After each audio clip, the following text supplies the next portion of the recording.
Nobody sat me down and taught me about money, not because they didn't care, because they didn't know either.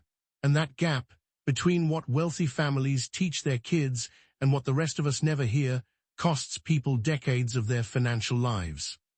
Today we are covering 6 money words I only discovered in my 20s, words that wealthy families use at the dinner table while most of us were told to work hard and save. These are not complicated terms, but not knowing them kept me from seeing options that were available to me the whole time. By the end of this video, you will know all 6 and exactly what to do with them. 1. Investment. Growing up, I thought money had 2 destinations. You spend it or you keep it. Nobody told me there was a third option, put it to work. That is what investment means. You place money into something, a business, a fund, a property, and over time it grows without you trading hours for it. Every wealthy family understands this from childhood. Most people outside those circles never hear the word used seriously until it is almost too late to start. 2. Compound interest. This one should be taught in every home. Compound interest means your money earns returns, and then those returns earn their own returns. A small amount, left alone and growing, builds into something serious over time. But here is the part nobody warned me about. It works the same way on debt. That loan you took is compounding. That credit card balance is compounding. The person who understands this uses it to build wealth. The person who does not uses it to dig a hole. 3. Equity. I spent years thinking the only way forward was to work for someone else. Then I learned the word equity. Equity means ownership, a share in something, not a seat at the table, a stake in it. When you own equity in a business or property, you earn from it whether you show up or not.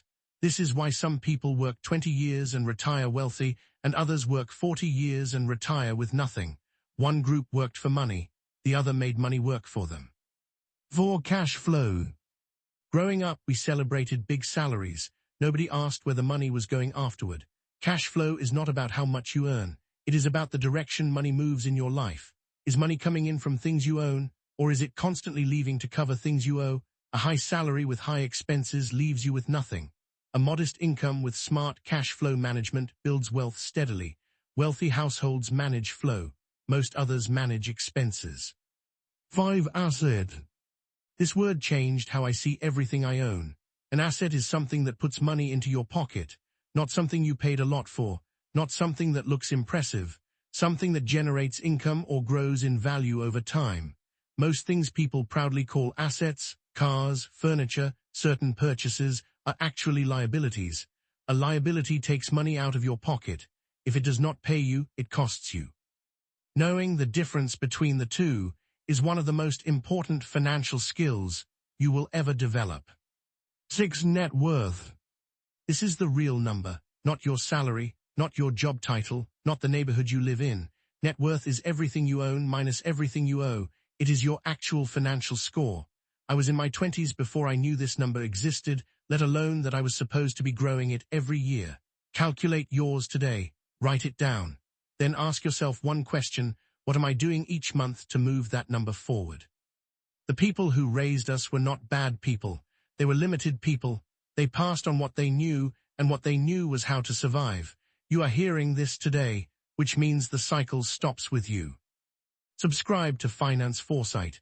Every week we break down exactly this kind of content. Real financial terms, real examples, plain language. No assumptions that you already know this stuff. If you want to understand money well enough to teach it to your own children, this channel is built for that. Hit subscribe and turn on notifications so you catch every new video. Here is your one action for today. Pick one of these 6 words. Look up one practical way to apply it to your life this month. You do not need to master all 6 at once.